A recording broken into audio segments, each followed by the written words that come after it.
What's up guys, Scotty here. I have a little announcement to make. Sorry this is coming out a little late. Did get a bit sidetracked today. I tend to have that happen. I know this is basically coming out in British time. It's coming out about 1 AM the next day it was supposed to come out, so yeah, sorry about that.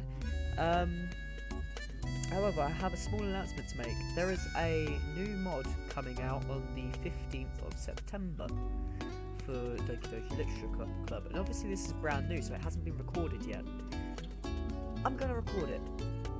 On the day it comes out, I'm going to record it as much as I can, and get it up on the channel for you guys to see. And now, I forget what this mod is called.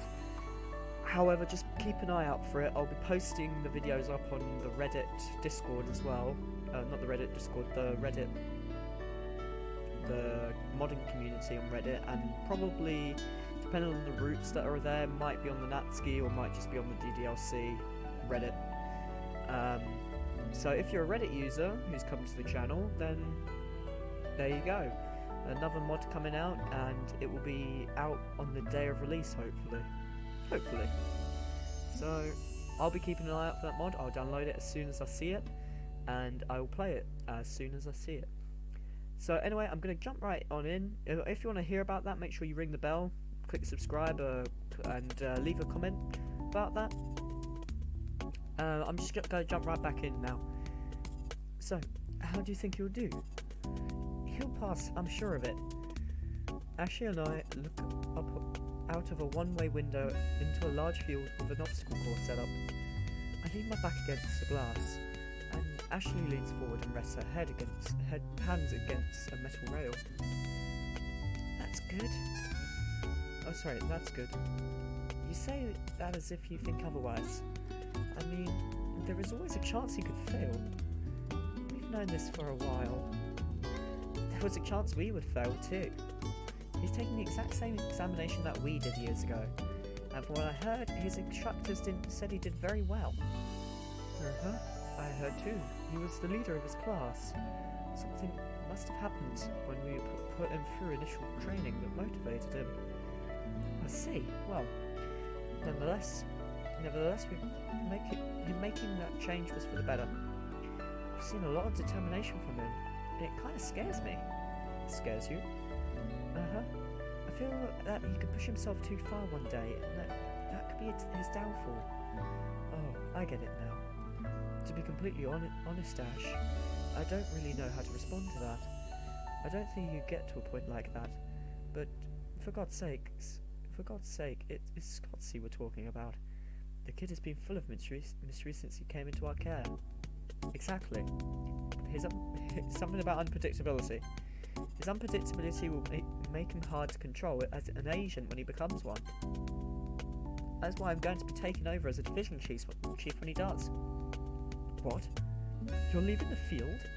I have to. Scotty will need someone who can control him properly. Damn, Ash. I don't think I would have ever heard that Ashley would leave the field for division chief. She was a super hands-on woman, and not having her directly in operations will take some adjustment. And Admin is okay with that? They're hesitant, but his performance so far only supports my case. I'm still not calling you Mom. Yeah, don't even think about it. I bet you Scotty will call you Mommy. Jesus Christ, Julia. Ashley looks away in disgust as I laugh. The way you said that was too sexual. But you know I don't like to be called his mother. You basically are, though. Doesn't matter. I'm not a mother type of girl. Plus, he has a mother. She's dead, Ash. Still a mother. I will always love and care for him like a mother would, but I have no place in this world trying to take over as his mother. There were a few times where he called you Mom. Don't you remember? I do. I nearly broke down crying when he did. I've been meaning to ask you about that. One day a long time ago, Scotty called Ashley Mom a few times, and when she did, she just started crying. She hadn't told me why or spoke about it. She just silently cried on the couch for a bit and then went back to normal. I don't know why, but it just made me feel weirdly emotional, I was very happy, but also very sad. I want to be his mum, but I can't. As I said before, this isn't my position to fill in his life, as much as I would like. Ashley looks down to the floor and shields her face from me. Wrap an arm around her and gently pat her shoulder.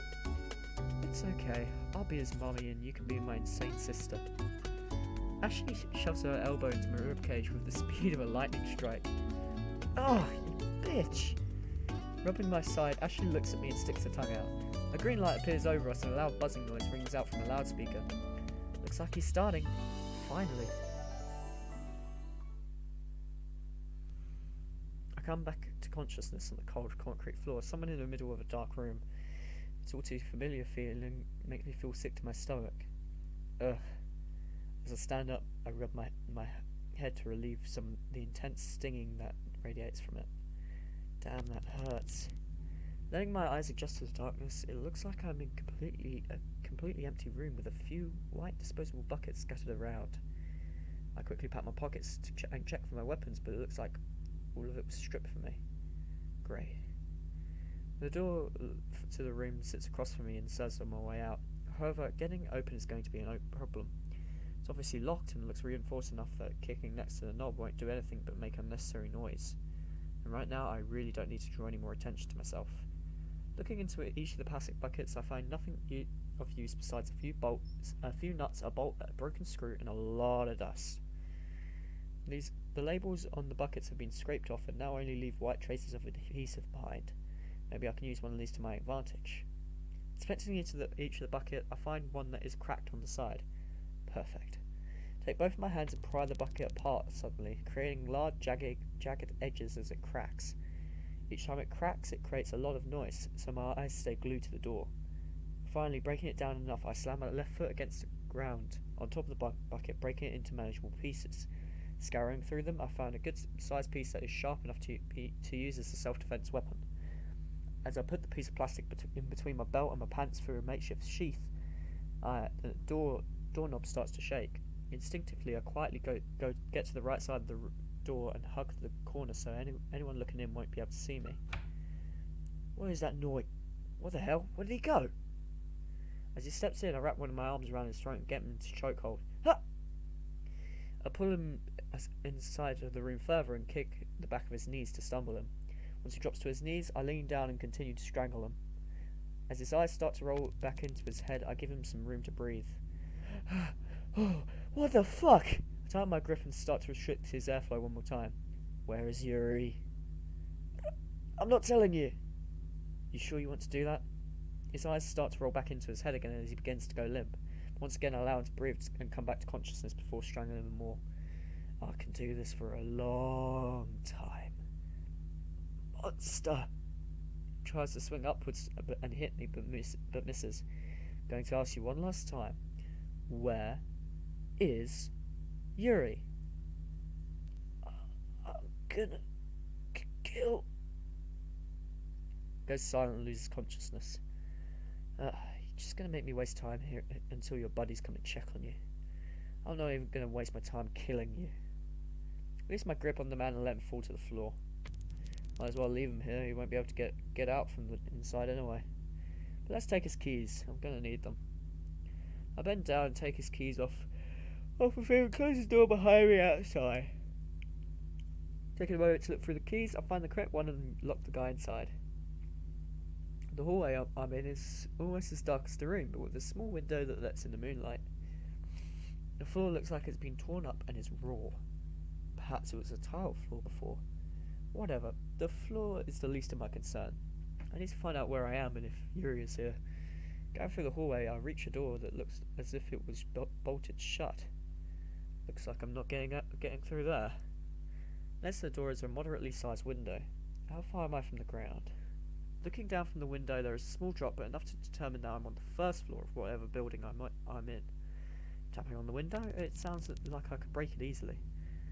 The clearing on the outside looks like it would make a good escape route, but it isn't like I could just punch the glass and break it enough to get out. That's not only going to create make a lot of noise, but it's also going to shred the hell out of my arm. I'm going to need something to cover my hand and forearm if I'm going to break it. What After a few minutes of searching for anything suitable, I find a small patch of felt fabric. Place it next to the window and keep going down the opposite end of the hallway. Pacing through the hallway, I reach another room that bends to my left. Following it leads me to a lit up reception area. Before showing myself into the area, I peek around the corner to look for any cameras. Doesn't look like there are any that I can see. Finally stepping into the area, I see an overturned desk and papers strewn on the floor. There was a struggle here, but who was involved and when this was are two things that give me a bad feeling. Quietly moving towards the desk, I notice there are small drops of blood splattered across the surface. It's still liquid, so it hasn't been long enough for it to dry, but it doesn't look as bright as fresh blood. There's no blood trail, so I can't tell whoever was hurt, but the papers have shoe prints on them and they look around the same size as mine. The papers weren't moved since the altercation, and it looks as if they were headed upstairs. Down the hall to my right there is a door with a light inside on. I don't see any interior shadows indicating anyone inside, so I move towards the door and place my ear against it. I hear what I think is a TV, but no movement or anyone else speaking. It's unlocked. Quickly slipping through the door, the room gives off a homey vibe. The room has been repurposed to be more of a lounge, if anything. Carpet covers the floor with different designs and colours. A tan couch sits in the middle of the carpet towards the TV on a stand, and there looks to be some sinks and oven and cupboards. The room is basically a kitchenette. An overweight man sits on the couch with his head cocked to the side. Approaching him from behind, I see that he has passed out while eating a bag of chips. There is no silverware or cutlery anywhere in here, so I retrieved the sharp plastic from my belt. Getting close to the slumbering oaf from the couch, I lean down and wrap my arm around his throat, positioning the sharp plastic just in the corner of his peripheral vision. Huh? Who are you? Tell me where Yuri is. Who? The purple-haired girl you people abducted. Where is she? Huh? I don't know, man. Press the sharp edge of the plastic against his neck. Listen here, you're going to tell me where she is, and I'll let you go unharmed. But if you make me repeat myself again, I won't bother thinking twice about making some fillets out of you. Listen, dude, I really don't know where she is. You don't? Then what's with the overturned desk and the blood out in the main hall outside, huh? He gulps and starts to sweat. I don't know, man. I'm only here to make sure no one trespasses. Looks like you failed. But maybe you can redeem yourself by telling me what I want to know. I said I don't know where that girl is. Then tell me where I am. What? Press my makeshift knife against his neck with more pressure now, just barely able to break the skin. We're at the old Statefield University building. And why are we here? It's easy to do what we do here, and that is just whatever we're asked, man.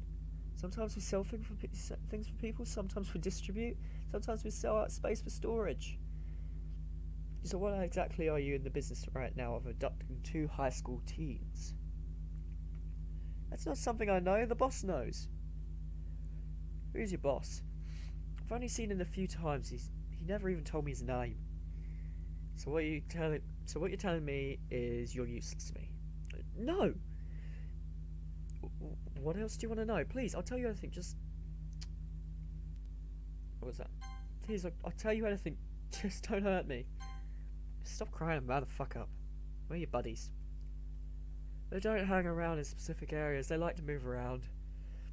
The guys who are in charge of watching you two are probably still around here. That's exactly where, I have no idea. Oh, excuse me. Interesting. How many of you are there? Too many to count.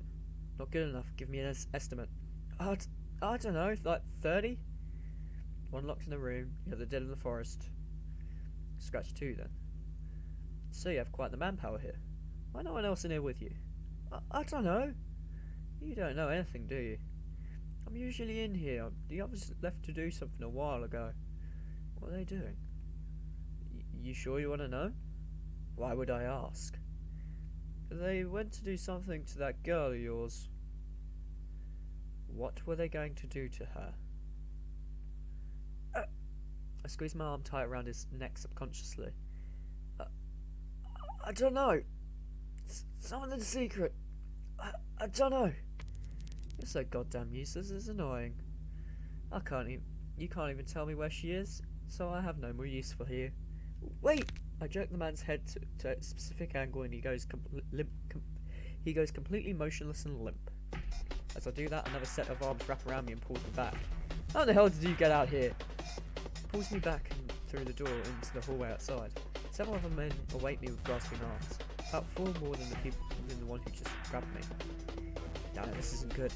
I shove my elbow into the nearest one's temple, stumbling them back. 2 of the men grab my arms where I try to dead weight and collapse their heads together.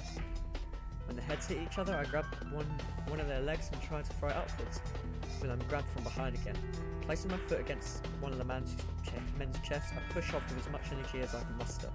It stumbles him back, and the guy holding me from behind topples over, giving me a window to escape his grasp. As I get up, I'm greeted with what feels like a steel-toed boot straight up to my left temple. My vision goes completely blurred and starts appearing in and out of it. Oh god, blimey. That's shaky. I tried to stand back up before feeling another impact against my face. Falling onto my back, facing the ceiling, one of them places their foot against my chest and keeps me pinned against the ground. Looking around, I noticed that the makeshift knife I had earlier is at arm's length from me. Reach over, grab it and shove it into his car. Ah! The other attackers around me start recovering and I manage to get out from under the foot that pinned me. It isn't long before they're all on top of me again. Oh dear. Oh, earlier then. Okay. Is this Yuri's side? I'm gonna do a Yuri voice because I think it would be. Yeah, it is. Looking at the box cutter that sits in my hands, I think about the other knives that I have at home. They all have different uses and designs. They all perform differently, and they are all beautiful. Maybe something as simple as this box cutter has some form of elegance to it. In fact, everything has elegance to it. You just need to find it. But then it really just comes down to one's mindset. And I'm going to be honest, my mindset is absolutely horrible. Oh, excuse me. My thoughts eat at me. My insecurities swallow me. Even my own self-esteem depreciates me. It's a living hell, and the only real way for me to relive it is to cut myself. Granted, it feels really good when I do, but I subconsciously know how dangerous it is. I could accidentally clip something and might not be able to stop the bleeding, especially in a situation like this. If I manage to cut myself too deep, I can't really call 911 or bandage myself up. I just wanted to say more ones there, didn't I? I just want to go back home. I just want to lie down in my bed and sit under my blanket forever. It's all just too much for me to comprehend and handle. But I know I can't give up. Scotty's tried his hardest to rescue me from all of this. It's even gotten to the point where they were forcing him to do things I know he is morally against. I'm just gonna double check something real quick. Yeah, no, the volumes are alright. And then some of the men who kidnapped me told me that they've actually captured Scotty. But I don't think that is true. It could just be a lie to make me panic even more. I just really hope he is okay. Taking deep breaths, pausing for a second and breathing out, I try to calm myself down. I've been at the brink of tears for so long now that my eyes are genuinely starting to sting. Climbing away from what tears that were formed, I look around the barren and cold basement and lean my head back to my corner once again.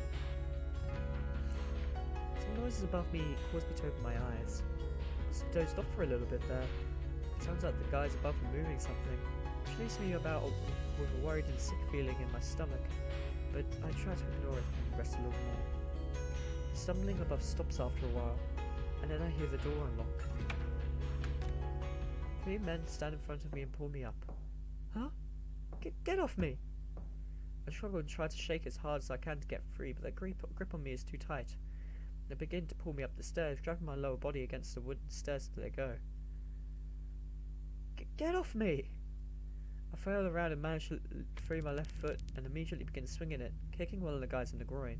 He drops my other foot, but all of the men force me onto a wooden desk in the middle of the main hall. One holds me down by the shoulders, the other holds my legs down against the desk. The third, after recovery from my kick, reaches into his jacket. Help! Someone help me! Smack against my head shuts me up and makes everything go dizzy. What are they going to do to me?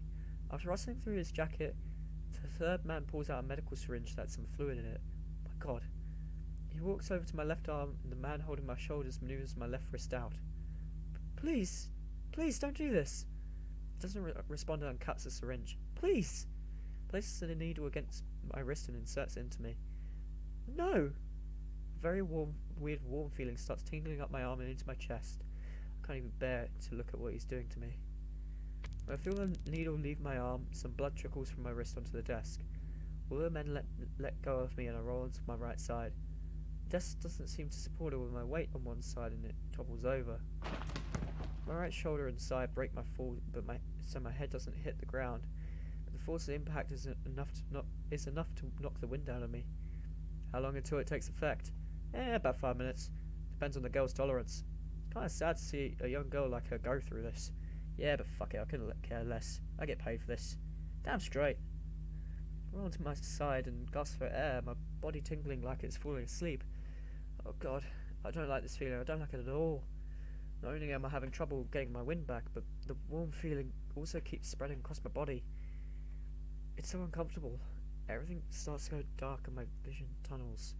Tingling gets even worse. My hearing begins to muffle and fade into a constant static. Someone help me, please. Blackout. Yuri got drugged. I lean forward onto the rail and look out to the water.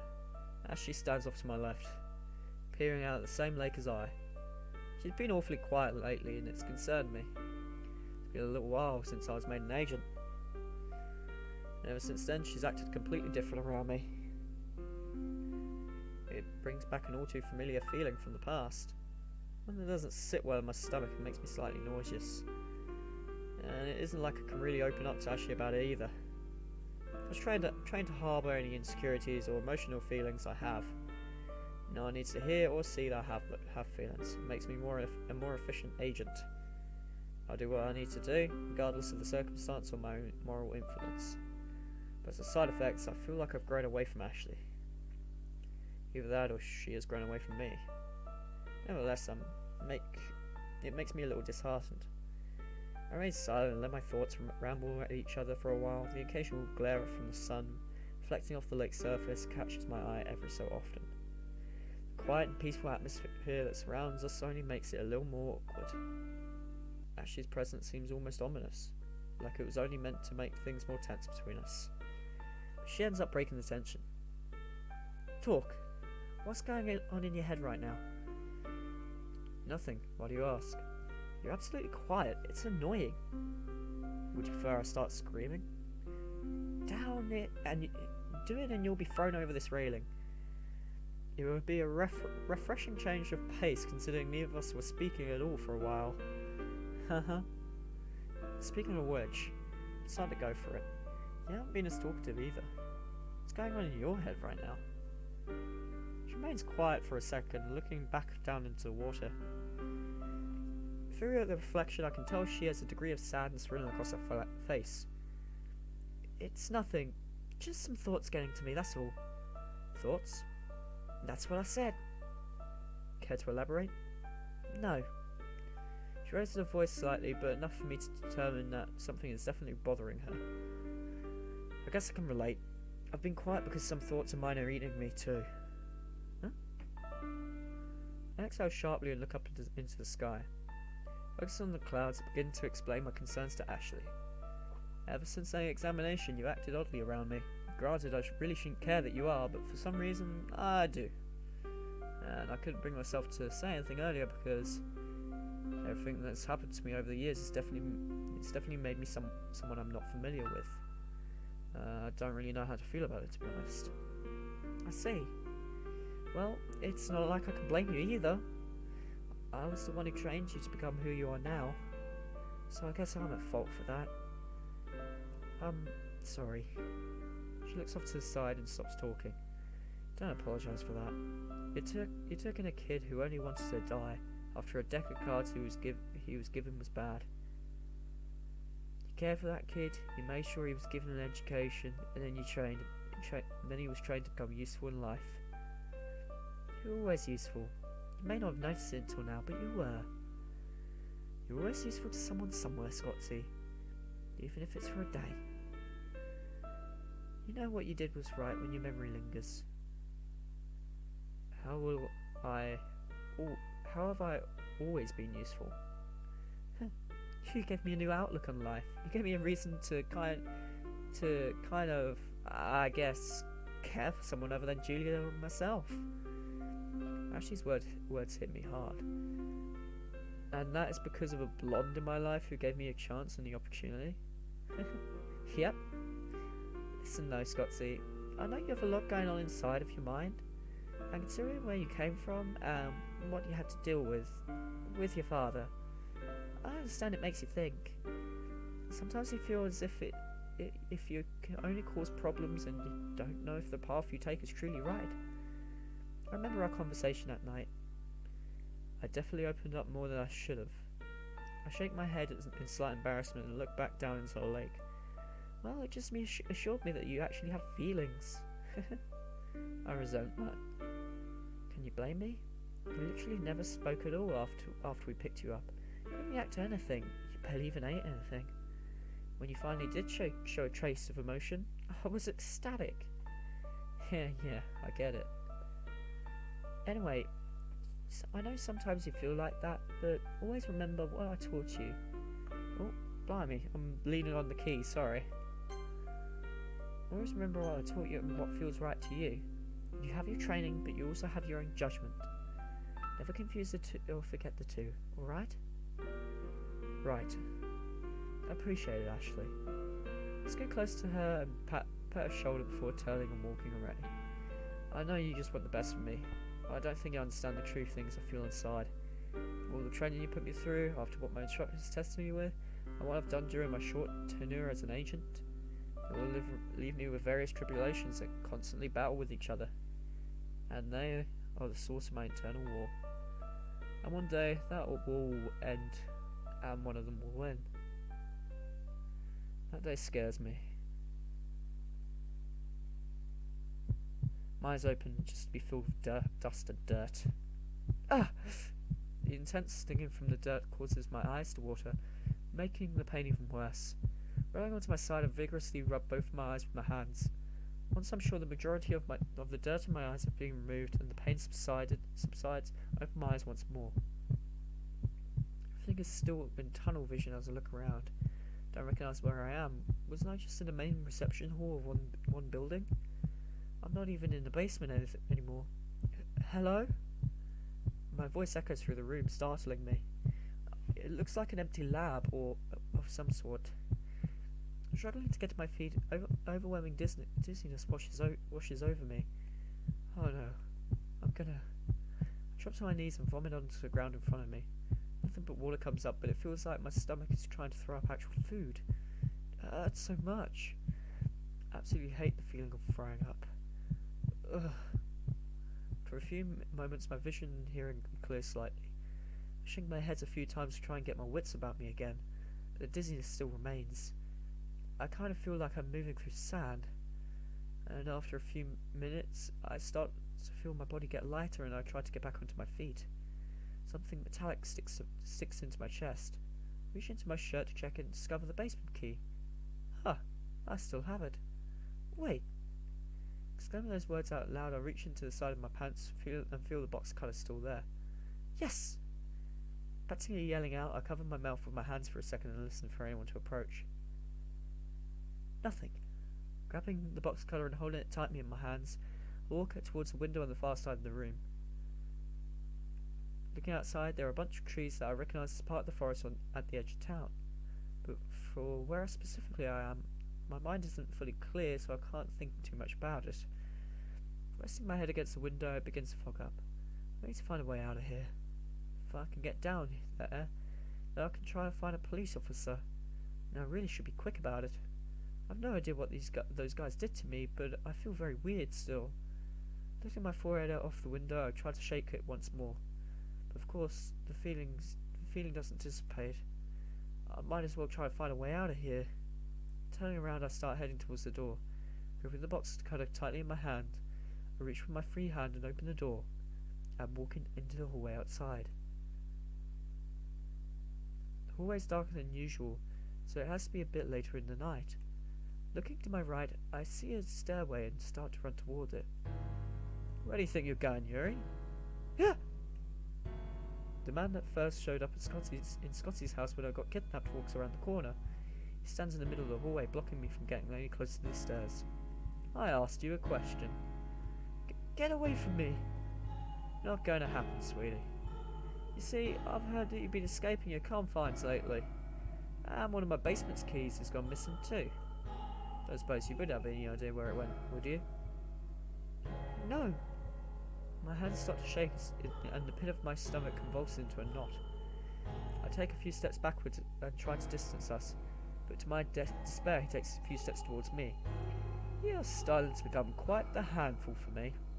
Normally I'll just get rid of things that cause problems for me, and you've been nothing but problems. The only reason why I've let you live this long is because I needed leverage against Scotty. But now I don't think we need you anymore. No! Please, I just want to go home. It's hard to see a girl like you suffering through this. You're actually really pretty, even when you have that terrified look on your face. Alas, I have to do what I have to do. I try to run by his right side, but he catches me and grasps my arm with his hands. Get off me! Shut up and make this easier for me. He pulls on my arm, which causes me to fall into his arms. His arms wrap around my throat and his other hand pushes against my back. I can't breathe. Just stop moving and breathe out. It'll be much easier and less painful. I'm going to die here if I don't do something. Gripping my right hand, I realise I have to do something I don't want to do. Press the small black lever of the box cutter in with my fist and extend the blade. Using the rest of my energy, I slam both my fists and the box cutter against the man's leg. Ugh! He lets go of me and grasps into his leg. I drop onto my knees and gasp for air. Yeah, what the hell? You stabbed me! That is twice now! So I'm fully healed since you fucking stabbed me in Scotty's house. The blood starts to trickle down his pants, staining them red. I get the blade again in my hand and try to stand back up on my feet. I swear to God, you little bitch, I'm gonna wring your neck and watch you die. I'm done playing games. Just let me leave. I just want to go home with Scotty. Even if you do manage to leave, you won't be going on with him. Do you want to know why? My stomach sinks as I anticipate what he's about to say. Why? Because he's dead. You're lying. Scotty can't be dead. He foolishly ran to try and save you. He disregarded any logic and safety of his own when he charged into the unknown. We overwhelmed him, and I had the pleasure of putting a bullet into his head. My knees immediately strained to support my weight. Nausea causes vomit to start travelling up my throat. You look a little sick. What's the matter? Was me killing your boyfriend too much for you? Stop saying that. It can't be real. You have to be lying to me. You still don't believe me? Here. He reaches into his pocket and pulls out something metallic and tosses it onto the ground. Oh my God. It's a small silver pocket knife I gave Scotty a while ago. It's covered with dried blood. The world around me starts to crumble and fall. Scotty, he's... What, are you going to cry? Why would you do this to us? It all stems from the motivation and root of everything. Money, of course. I was paid to do this. I want to just collapse and give up. There's no reason for me to keep trying to survive anymore. But I know that Scotty would be disappointed in me if I let myself die here. He would want me to survive this and get out alive. I can try, for him. Steadying my breath, I raise the box cutter again and brandish it towards the man. You're still gonna fight him after all this? You dumb bitch, your boyfriend is dead and you aren't gonna get out of here. Just do yourself a favour and let me kill you. Shut up! sprint towards him and start wildly slashing my box cutter into him. I lean onto my hands and knees and vomit again onto the ground. My hands won't stop shaking as I stare at the bloody box cutter on the ground. I hurt someone. I didn't want to hurt anyone. The man gets back off the ground from where he was lying. What? How are you still... He doesn't respond when he gets to his feet and turns to look at me. Oh. He turns to look at me and starts to walk towards me again. No! I grab the box cutter and run towards the stairwell. Trying to get down the stairs as fast as I can and away from this monster, I pace my steps down. But all of that seems to be for nothing, because I end up tripping over my own feet, crashing into the ground. Ow. I'm trying to pick myself up off the ground, but there is almost no strength in my arms. Come on, Yuri, get up. For one moment, my arms comply and help pick me up. Finally, I need to get to the door I saw in the main lobby. I need to get out of here. Dizziness starts to hit me really hard, like a very bad head rush. She's over there. Find that bitch and beat the hell out of her. Oh god. I try to clear my head again and keep going down the next flight of stairs. Stepping out onto the stairwell and into another open area, I don't recognise where I am. Is this a new area? No, it can't be. I swear I've been here before. Why is it I can't understand where I am right now? I start to panic and run down the centre corridor. Oh. Everything around me grows fuzzy and I can hear my heartbeat grow louder than anything else. At the end of the corridor, I see a black figure appear out of nowhere and try to grab me. I caught her. Get off me, please. I caught her. Let go. I swing my box cutter at the figure and try to escape, but it disappears. Oh. Where did he go? Footsteps behind me alert me to someone trying to sneak up on me. Turning around, I brandish the box cutter towards the direction of the sound, but no one is there. What? I shake my head and keep continuing down the corridor. When I reach the end, there is yet another darkened hallway that calls out to me. Oh great, not another one of these. Guess the darkness will at least conceal me from some people. And I feel slightly more comfortable being there than out here. My hands still trembling, I start to enter the hallway. The dark hallway is oddly colder than the rest of the building so far. Keeping my arms close to me, I still my resolve. Maybe a little easier for me to stay hidden, but it's still nerve-wracking. Come on, Yuri, you can do this, step by step.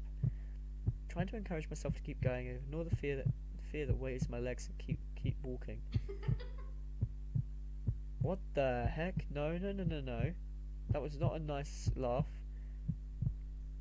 My mind starts to feel fuzzy again. I'm gonna lean on the wall for a second, trying to rest. Rub my temples in, and only now I realise that I'm hearing something. Is she even in the club? Wait a minute, that's Monica's voice. But why is she... Seriously, she barely participates. And when we try to do group events, she has some weird breakdown. Huh? Exactly, Monica. She attacks my writing because she doesn't like it, but hers isn't even that good. And she prances around like she's the queen of all literature or something. Natsuki? Come on, guys. Yuri isn't that bad. She is annoying at times, but she's still a member of the club. Not you too, Sayori. Girls, I never meant to be that way. Hey, you think she will, cut herself again? Probably, but who cares? Why would you say that? Look around in the darkness for the girls. Oh, look, it's her. Hi, Yuri? Why are you being so mean? I never meant to be that way. No one likes you, Yuri. Seriously. Stop trying to get with Scotsy because you think you're all smarter and have a mature body than us. You're not anything he is ever going to want, and you're not anything we want around here either. I think we should go. What do you mean? The voices fade away very shortly after. My knees weaken and I almost buckle onto the ground. Holding one arm against the wall, I keep myself from falling. I sniff as my tears start to pour over my cheeks. Yuri, how many times have I told you to stop being a weirdo? This is why your mother hates being around you. Father? You do weird things and you do get weird outcomes. Look at where you are now. Dad, I can explain. No one likes you. Why do you still keep yourself around? All you do is make things worse for everyone. Stop. Look at yourself. You're dirty, bloody, drugged, hurt, and alone. And let's not forget, Scotty is dead because of you. Stop it! I grab onto my head and pull on my hair, screaming into the darkness. Do you remember how easy it was when you just accepted the truth? You never cared about anyone. You just focused on yourself and didn't need anyone else. Everything was perfect until you decided to ruin it all by joining the literature club. And what do you know? You made them all hate you too. I said stop it! I tried to take a step forward, but buckled and crashed against the floor. Please just leave me alone. I can't handle this. I know I'm a stain on the world. I know I'm a failure. I know I'm hated. I thought maybe things would change when I joined the literature club. I thought that things could be better when I met Scotty, but I've ruined it all. Again. Yuri, I hear you. Come out, wherever you are. My voice starts to call out from the way I came. Footsteps echo loudly across the walls. Damn it, I need to get going. I climb back to my feet and quickly walk down the hall. Keeping my box cutter close and my free hand outstretched to detect anything in front of me, I quicken my pace. Footsteps disappear. I can feel someone to my left. Something grabs hold of my outstretched hand and starts to yank on it. I grunt as I slash at the person with the box cutter. Before I could finish my swing, the person vanishes. Not hesitating for another second, I keep moving down the hallway until I come to a turn. Pick up my paces a little more as I rush through the dark corridor. The end of the hallway is another centre corridor that leads to a stairwell. A man stands next to one of the windows on the right of the stairwell and looks down at his phone. I recognise him from earlier. He was one of the guys who helped me down the desk. He turns his head and jumps as he notices me. Hey, what the hell are you doing out here? Starts to charge towards me. Stay back. I hold up the box cutter, trying to show him that I will attack, but he keeps coming. Get over here. Lean back up against the wall behind me, and when the man is within an arm's length of me, I swing the box cutter at him. I barely make contact with his chest, but I feel the resistance as the blade tears through the surface of his skin. He recoils, but catches my hand as I swing again. I see a blur come towards my face before. God damn it! Fucking stinks! He still holds my hand, but I can't hold myself up anymore, and I begin sliding down the wall. He ends up holding me up by the arm as the rest of me dangles towards the ground in a daze. He shoves his right fist into the centre of my gut, pumping the wind down on me, almost making me vomit right there and then. He drops the box cutter to the ground and gasps for air. This wouldn't have happened if you weren't such a crazy knife-wielding bitch. God. Trying desperately to catch my breath, I look down onto the floor and determine what I'm going to do. I quickly reach down and grab the box cutter as he readies another blow to my stomach. As soon as I have a good enough grip, I throw the box cutter upward, piercing directly into his stomach. He lets go of my hand and drops into the ground. As he stumbles backwards, I scramble to crawl out of the corner and I back myself into. When I reach the window, I push him to the side and dash towards the stairs. Come on, I can make it. I swear I saw two more people on either side of me in the halls before the stairs, but I didn't pay them too much mind. Finally, getting to what I think is the bottom floor, I anchor to the side and run to the door. Using both my hands, I pull on the handles as hard as I can. The doors don't budge, but I keep trying over and over again. All of a sudden I hear someone behind me. I turn my head and notice another man coming directly towards me. Yuri, what are you doing here? The people just won't leave me alone. The overwhelming anger boils in my blood and makes me grip the box cutter tighter than before. Turning to my side, I start to slash the box cutter at him over and over again. He steps to the side and dodges each of my swings. You crazy? He shouts as he continually backs up and away from my assault. I'm not going to let this guy stop me from getting out of here. I fight through the exhaustion my lungs carry and keep slashing at him. He backs up into something which must have caught him off guard because he leaves his stomach open. Grunting loudly, I shove my box cutter directly into his stomach. Twist it from side to side before finally putting it away. Blood drips off the box cutter and from his stomach. Yuri! All of a sudden, my head clears and what I see in front of me freezes my blood. Scotsy! Oh my god, this entire time I thought he was someone else. Why didn't I see who he was before? I could barely find myself able to move. I'm frozen. Jeez. Oh god. You're alive. Why the hell wouldn't I be? He looks up at me, wincing from the wound I just inflicted on him. They told me that you died. He doesn't respond and only coughs. Finally snapping out the frozen daze I was in, I rush over to him and kneel beside him. Oh my god, are you okay? I'm right as rain right now. I'm so sorry. My trembling hands reach up to my face in an effort to cover and shield my tears. What even happened? I don't know. I didn't see that it was you. I saw you as someone else, one of the people who caused all of this. Oh, wait a second. Let me see your eyes. What? I said let me see your eyes. He raises his voice a little, which scares me into doing it. Wincing, he leans over to me and stares directly into my eyes. What has happened to you? Well, to be honest, I have no idea. I remember them forcefully injecting me with something. Injecting? You mean like a syringe? Scotty's breath shortens. Yeah, and ever since then I've felt weird and feel like I'm hearing and seeing things. That would make some sense. You act like I was a monster or something. Are you okay? You're having some trouble breathing. I have a pretty nasty gash in my stomach, so I think that's probably a reason why. Again, I'm so sorry. It's honestly... It's fine, I can tell you weren't fully there.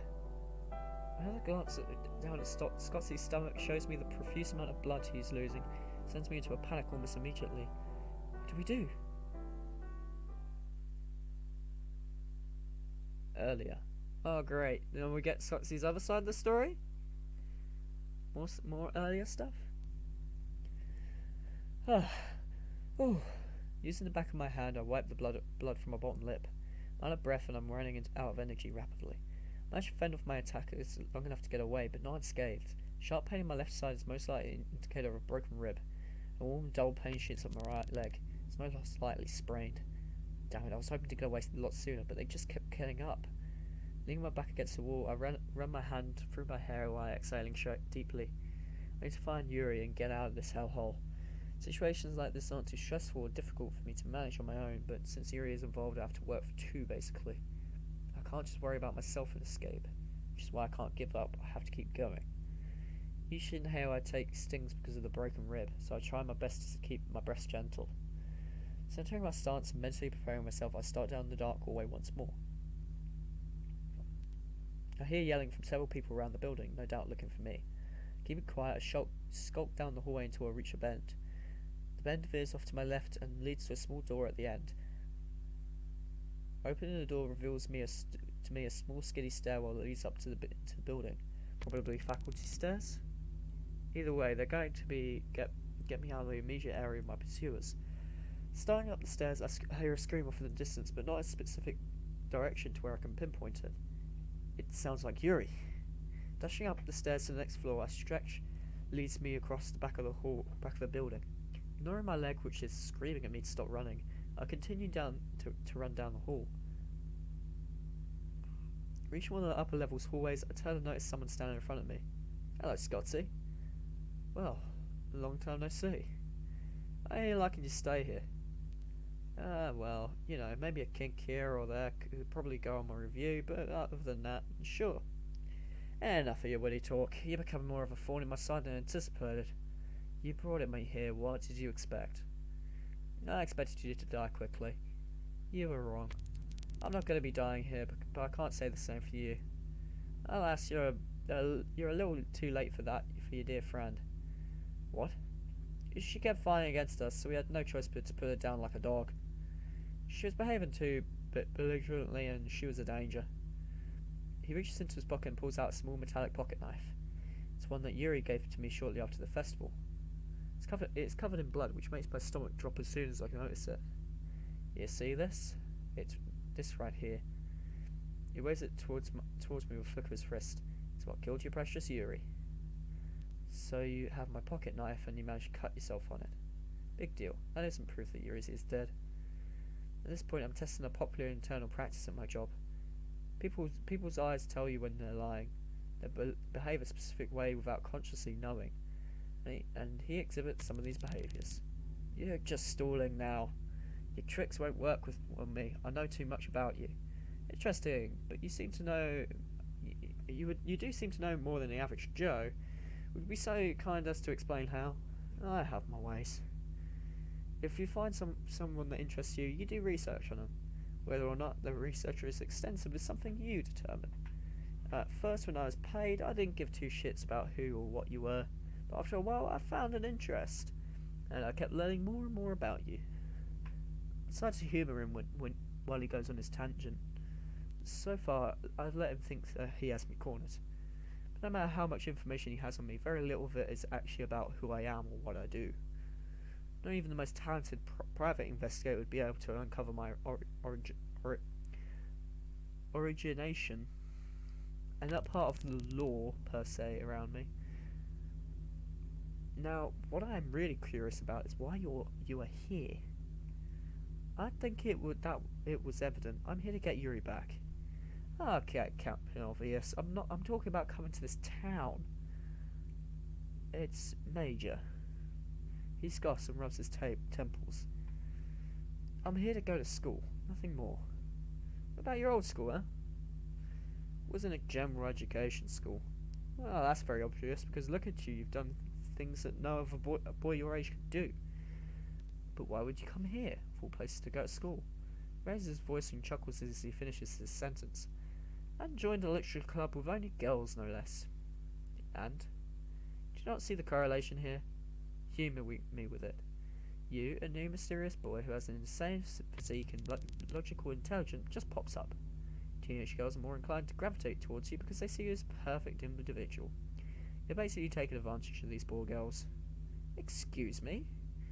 I'm taking advantage of the girls. I've done nothing but do my best for them, to try and make them happy, to become their friend. And where did that get you? That's right, two of your friends are missing. One is dead, and the other is about to be. They were worried sick, and none of this would have happened if you hadn't shown up. This was all your fault. You did this. His words hit me directly inside. Normally I would be extremely upset at hearing someone antagonize me like this, but he's right. None of this would have happened if I had never joined the literature club. None of this would have happened if I never came to this town in search for something I would never have. A normal life. Damn it. My will to fight immediately weakens and I drop to my knees. What is this? You given up already? Damn. I was wanting to badger you a bit more. I lower my head to the ground and stare at the floor. The man walks towards me and folding the pocket knife in his hand. I guess the surefire way to break your defence is to attack what you care for.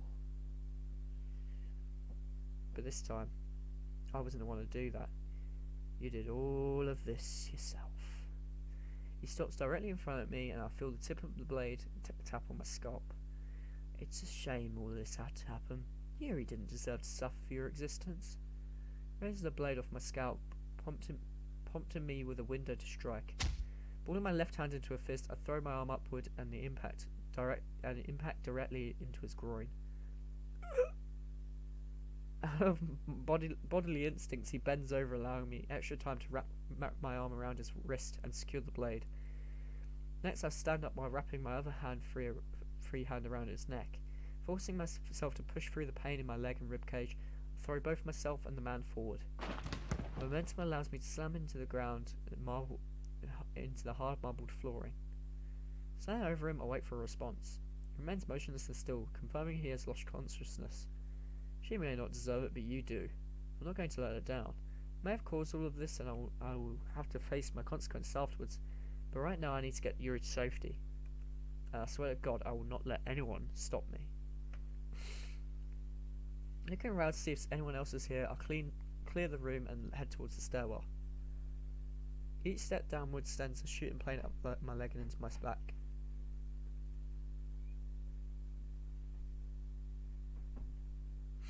When I reach the midway of the level, I take a second to steady my breathing. Damn, I forgot how much a broken rib stings. During training, I ended up breaking one because I was sparring with someone much larger than I. My instructor decided it was a great idea. But then again, he always told us that if we can't work against a greater opponent, we won't get anywhere in the field. As much as I hated him, he was right. Alright, I can keep going now. I start down the steps again, but I hear several people talking around the corner. Inching as close as I can to the edge without exposing myself, I eavesdrop on their conversation. I'm not really sure what to think about that. It's not like it matters. They have an offensive lineman that could get through anything. Whatever. I'll just wait until I win the bet. I'm gonna need that $50. Yeah. Have you heard anything from the boss about the two kids? No. I think he's still deciding what to do. Why don't we just kill him? That's what I said, but no. The boss wants him alive for some reason. It pisses me off. For real. It's whatever though. As long as we get paid, I don't care what we do. I guess. Come on, I need a cigarette. Both of the conversing men continue down the stairwell away from me. Interesting, so they aren't trying to kill Yuri and me just yet. But the two men from the forest directly try to kill me, so there has to be some degree of disorder in this group's leadership. Whoever is behind this has some ulterior motive for keeping us alive. But I'll be damned if I'm gonna hang around long enough to find out. Once their voices fades enough to render them a good distance away from me, I turn the small corner and head down the stairs too. I contemplate my next moves to distract from the pain. I'm gonna need to find my handgun. Or any firearm actually. I'm not reliable enough right now to get into another close quarters brawl.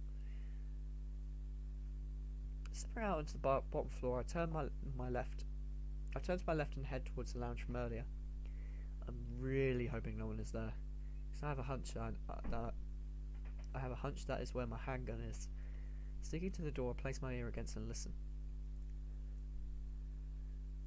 Nothing. Perfect. I try the knob and luckily it opens. Idiots. I slide into the crack of the door and quietly close it behind me. The couch is of course empty, so they've taken care of their buddy. The TV is off, some glasses of various drinks are scattered about, and a half-eaten cheese pizza still in the box lies on the table. Along one of the walls is a string of cabinets and shelves. Not hesitating for even a second, I start to search through each of them. Magazines, a recipe book, spare plastic forks and spoon, various cords and chargers, a dog collar, pens and pencils. Ugh. So I give up searching through the various cupboards and drawers, and it's a small shelf near the door that's perfectly hidden when you come in. And what I see on top of it genuinely makes me smile. I grab a hold of my handgun and slide the magazine out. No change in munitions, and it's still chambered. But my other magazines aren't with it. Still disheartening, but nevertheless, I now have a much better chance against my enemies. Before I go, I'll walk over to the small side room with the kitchenette and turn on the faucet. Using my hands as a cup, I fill them with water and drink it. Now I've had a good amount of water to help rehydrate myself, I splash some onto my face. Cooling water feels nice. Take this opportunity to let myself breathe freely for a moment. When you're in a constantly stressful situation, you forget that your breathing can be constantly laboured. So moments when you can actually breathe right help clear the mind and calm the nerves. Splash water in my face one last time before taking another drink. Dry my hands off on my pants, I turn around and look and hold my handgun tightly in my grip. Walk out towards the door, but stop when I hear something down the hall. Sounds like someone is running down the stairs. Cracking the door opens slightly, I peek down the hallway just as a purple blur turns the corner towards the front door. Wait a second, was that Yuri? Ah! Yuri's grunt prompts me to immediately leave the room and rush down the hall towards the door. When I turn towards the door, Yuri is trying to open the main doors. Yuri, what are you doing here? She turns around and has a burning look in her eyes. She brandishes a bloody box cutter in my direction, and barely gives any articulation before violently swinging at me. What the hell? I dodge from my left and right, just narrowly evading the blade of the box cutter. You crazy? Damn it, I have to find some way to disarm her. If I can't move backwards anymore. Something blocks me. Behind me is an overturned desk from earlier. Damn it, that thing is gonna... Yuri thrusts the blade of her weapon into my abdomen. She twists the blade a few times from left to right before finally pulling the blade out. Unable to hold myself up anymore, I collapse against the wall and slide down it. Blood starts to expel from my abdomen and place one of my hands over the wound to stop it bleeding. Yuri... Scotty! She immediately recoils away from me and looks at the box cutter. You're alive! Why the hell wouldn't I be? I look up at Yuri's shocked face. Why the hell does she look so surprised? She just tried to kill me. They told me you died. Fight back to Yoshi to cough but fail. Oh my god, are you okay? I'm right as rain right now. I continue to press my stomach and apply pressure. I'm so sorry. Yuri reaches up and places her head in her hands, avoiding eye contact with me. What even happened? I don't know.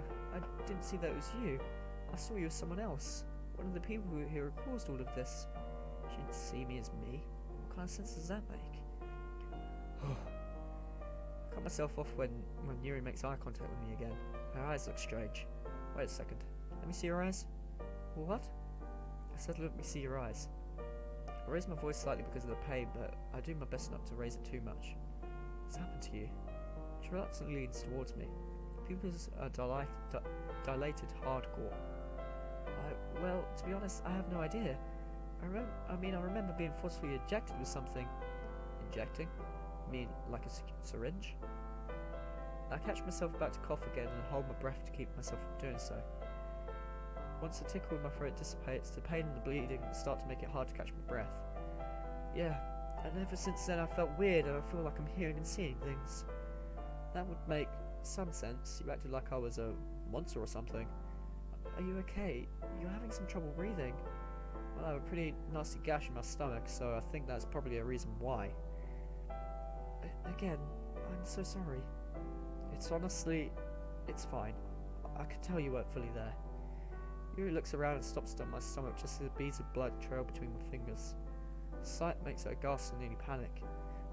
What do we do? Well, I need to stop the bleeding before I keel over. How can we do that? Looking down, I lift up my shirt to expose the wound. I don't look too deep, but nevertheless I'm still bleeding at a concerning rate. How long this will take to stop the bleeding is going to be extremely detrimental to our survival and escape. As soon as Yuri sees the wound, her face turns white.